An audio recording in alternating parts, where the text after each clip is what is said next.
What's up and welcome. Cyberpunk 2077 had a less than ideal release. As someone who played this game on release, I can say the game was not very good. There were tons of basic features missing, the game was filled with tons of bugs, and was overall just a very broken mess. However, despite all of that, there were glimpses of what this game could be, glimpses of a great game hidden among all the chaos. Luckily for us, CD Projekt Red decided to stick with this game, slowly patching it and fixing it over the years. Now it's been nearly 4 years since this game has released, and it was recently revealed that CD Projekt Red is no longer working on this game. And it is exactly why I decided to dive back into Cyberpunk 2077, to see if it is worth playing in 2024.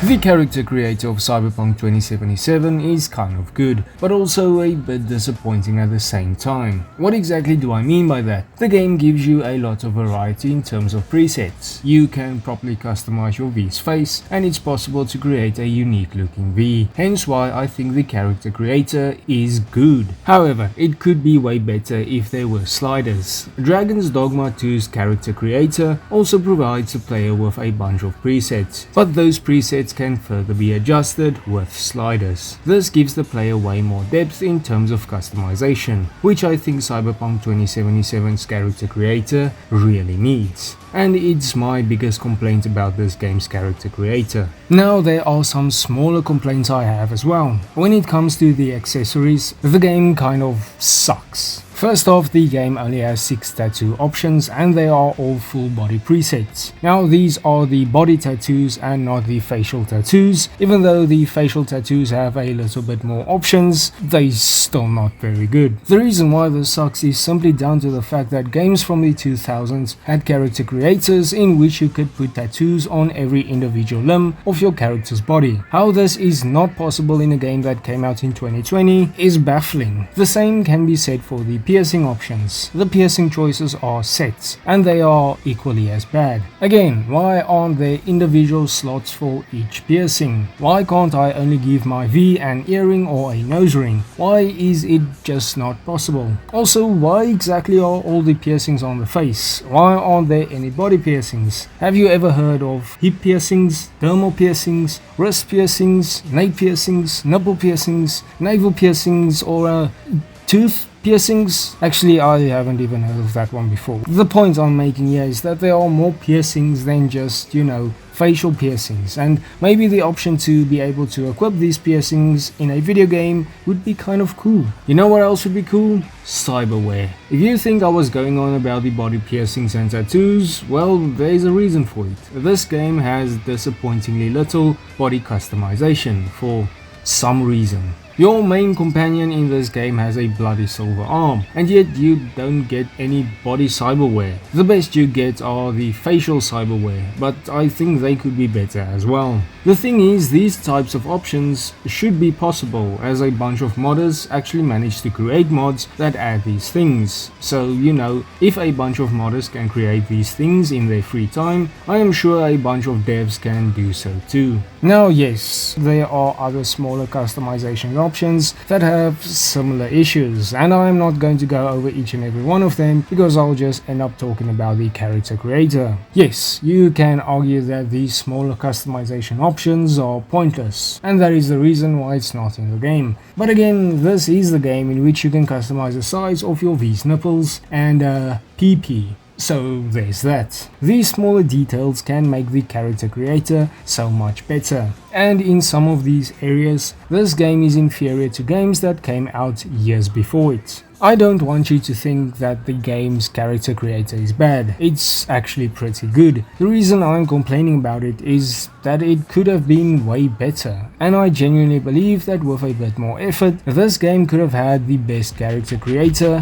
out there. I swallow all my drugs so the penis unplugged. When the laws of entropy touch, you better dread the judge. Wiser men than us been crushed to find dust. When a fortune cookie dummy unfucked. When the game first came out, the greatest element of it was the story. and even though that is not the case anymore, the story is still pretty darn good. The first thing that comes to mind are the characters. The characters are very good, they feel like actual people, and the game is not afraid to give you quiet moments with them to flesh out their characters. And of course, all of these characters are made even better with some brilliant voice acting. I think CD Projekt Red is up there with the best when it comes to writing good characters. The story itself had some great moments and was made even more memorable with the great characters in it, but the story just doesn't come close to that of The Witcher 3 and was little underwhelming at times. The biggest issue for me at least was the lack of meaningful choices. I have seen people arguing that the game actually does have a lot of choices and that the choices are actually very good, and I think the majority of people might disagree with that. My personal argument is that the choices don't compare to that of The Witcher 3.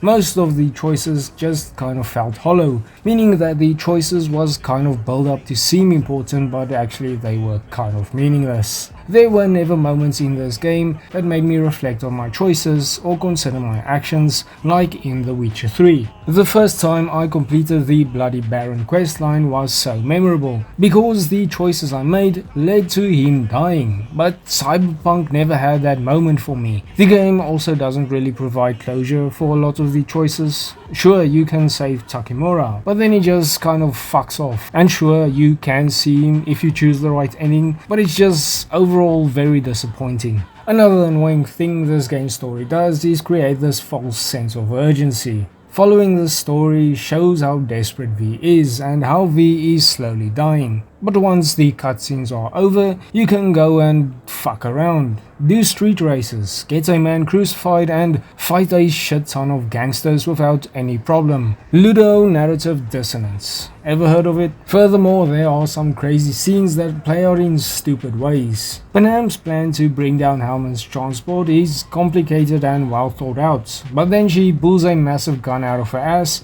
and shoots it down. Like, why? Couldn't you just, bring more bullets for the massive gun? Why did we go through all the effort if you could just, shoot it down? Seems like a more effective plan to me. One thing a lot of people dunked on were the 3 backstory choices you have. The 3 origin choices where you can choose between Nomad, Street Kid or Corpo. Yes, I agree they are kind of pointless and the opening mission for each of them kind of just sucks. But I think there is potential. I think the sequel can maybe expand upon these ideas, and probably will. Maybe the endings of this game will be worked into different backstory choices in the sequel, and will hopefully provide some more unique quests and openings. Who knows? The story of Cyberpunk 2077 has its flaws, especially when compared to The Witcher 3. But comparing some of these flaws to other games in a similar genre, the flaws are not that bad.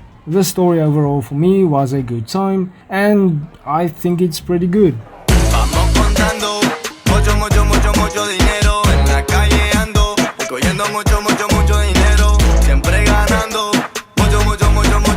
Night City is breathtaking. Seriously, every building, every neighborhood, every street is so detailed and atmospheric. Also, if you have a PC powerful enough to fight God and you can crank the ray tracing up to the maximum, you have one of the best looking games out there right now. I also appreciate the fact that CD Projekt Red actually updated the character models over the years, as the character models look really good. This is a game in which both the graphics and the environments are absolutely amazing. Night City actually looks like it is a futuristic city set in 2077. It is immersive to walk through the streets and take it all in. That is until you realize that you can't really interact with the world. Yes, having a beautiful looking city is good, but I wish you could interact with more of the things within it. There are so many vendors scattered around Night City, but I can't actually have a seat at any of them and have a coffee or eat something. Hell, this is possible in the main quest, where you and Takemura sit and eat food at a vendor, so why can't I do it outside of the story? These smaller details add a lot to the immersion. Being able to sit on a bench and then skip time is a more immersive way of doing it than opening your menu, and yet it is not possible. Come on guys, even Todd got this right. Now CD Projekt Red has added some immersive things, like the ability to use the metro, and it is very cool, which is exactly why I wish they added more of these little things that would make the world just so much more immersive. The NPCs are a bit of a problem as well. Most games intentionally make their NPCs as dull as possible, but Cyberpunk's NPCs are the complete opposite. The NPCs are way too noticeable in this game, which is cool in terms of, you know, the NPCs looking very cyberpunk, but the streets of Night City are busy, and it's common to see the same NPCs spawning next to each other. Look, the environments are amazing, and the city will sometimes stop and make you take the view in. It is beautiful, but it just needs that little bit more interaction to make it more immersive.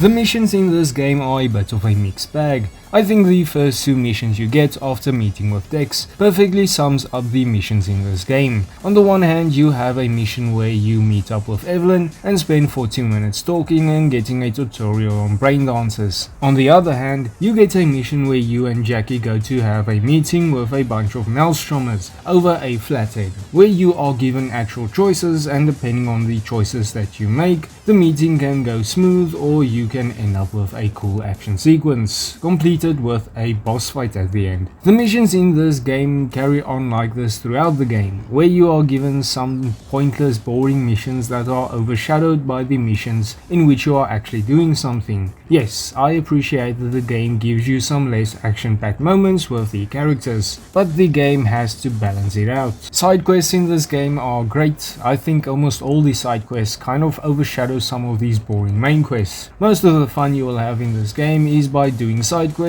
and the points of interest. The linear levels are pretty well done, providing the player with branching paths as well as alternative paths, which is pretty cool. The open world is pretty decent as well. I think the game has a lot to do within it. I already mentioned the side quests, which include the more traditional side quests as well as the races that are now cooler and more over the top than ever, where you now have to race and shoot the other racers, which is pretty awesome, and also includes the bare knuckle boxing side quests. The game also provides a decent amount of side activities or points of interest. These include the NCPD crimes, the tarot cards, the cyber psychos, and the gigs. Yes, I am including the gigs as a point of interest, cause to me they kind of feel more like a point of interest rather than a side quest. Now there are some things I think the world could do a little better. Even though I think the points of interest are good and pretty fun, I think it needs a little bit more. I also think the game needs some more shops or places that you can go to.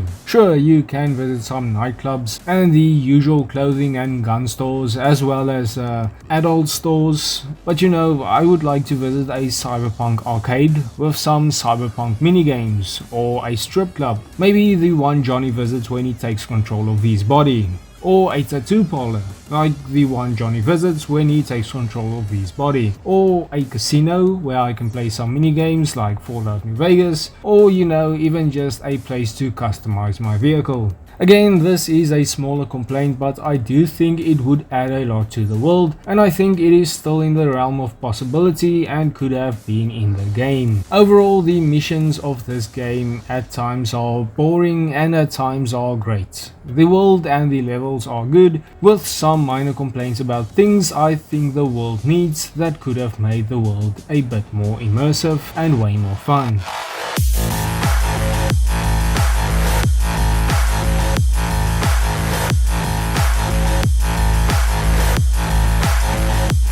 The gameplay is fantastic. I genuinely think that the changes CD Projekt Red made to the gameplay helped this game quite a lot. First off, the combat absolutely slaps. Combat feels smooth and satisfying. The game also provides the player with tons of different playstyles. Do you want to be a gunslinger, or a tech weapon specialist, or a hacker frying enemy circuits, or a sneaky assassin taking out enemies from a distance? with a pistol, or a freaking ninja that can deflect bullets with a katana. Well, you can do all of that. This is all thanks to the changes CD Projekt Red made to the skill tree. When the game released, you either had skills for certain weapons or you didn't. Now the skill tree is designed way better and your build is actually important. I will say that most builds are fun. The only slight complaint I have is that the melee combat can look a little awkward at times, but it's still pretty fun. The enemies are great and feel great to fight. This is mainly down to the fact that they actually work now. The enemies do a great job at pressuring the player and hunting down the player if you just camp out the whole time, which is a good thing. Although I do think the game is a little underwhelming when it comes to the enemy variety. They also finally added vehicle combat in this game, which is pretty cool. You could argue that it maybe could be a little bit better, but I still really like it. I also like the fact that they added random encounters with the vehicle combat in mind, and also changing up some quests to include the vehicle combat, which I thought was pretty cool. The NCPD has been reworked as well and now actually function as a police unit, but I do think they needed to be more aggressive when searching for the player. It is way too easy to escape the police in this game. The driving is better now. When the game released, the driving was awful and felt like you were driving on ice. Cars handle better now and each car feels distinctively different from one another. I do think the game is, however, still lacking in terms of vehicle customization, which is a bit of a disappointment. Equipping cyberware is more important now than ever. Not only do they provide stats that can enhance your build, but they are the main factor contributing to the player's armor stats. Clothing is now more or less just an accessory, except for the clothing that's actual armor like the bulletproof vests and such. I think this was one of the coolest changes to this game and actually made the cyberware more important, which wasn't really the case when the game first came out. The gangs are a bit of an issue as well. You can constantly mess with these gangs' operations without any real consequences. I would have loved to see a kind of karma system in this game similar to that of Fallout New Vegas, where they would send assassins to take you out at random times, because that would be pretty cool. One problem unfortunately still lingering are the bugs. Yes, the game still has bugs, but the majority of problematic bugs are fixed. The thing is that the Red engine is just not that good at being, well, not buggy. If you played the shit out of The Witcher 3 like I did, you would know that that game is also filled with minor bugs, which is why CD Projekt Red's new projects are made in Unreal Engine, and I respect that. At least CD Projekt Red actually has the balls to abandon their engine for a bit while still working on it and fixing it, unlike certain people. Todd. To me, the gameplay is the greatest element of this game. The changes CD Projekt Red made to it greatly help the gameplay overall. The combat especially is where this game shines, and has one of the best combat systems for an open world game in my opinion.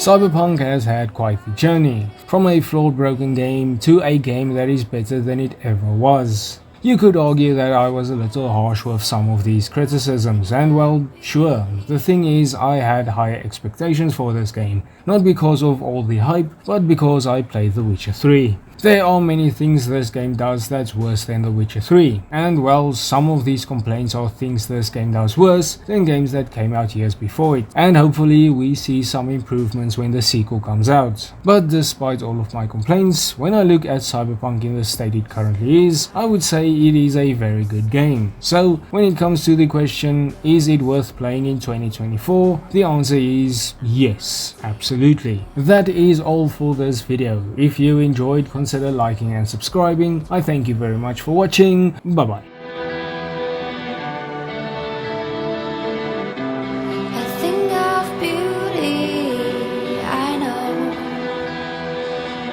Will never fade.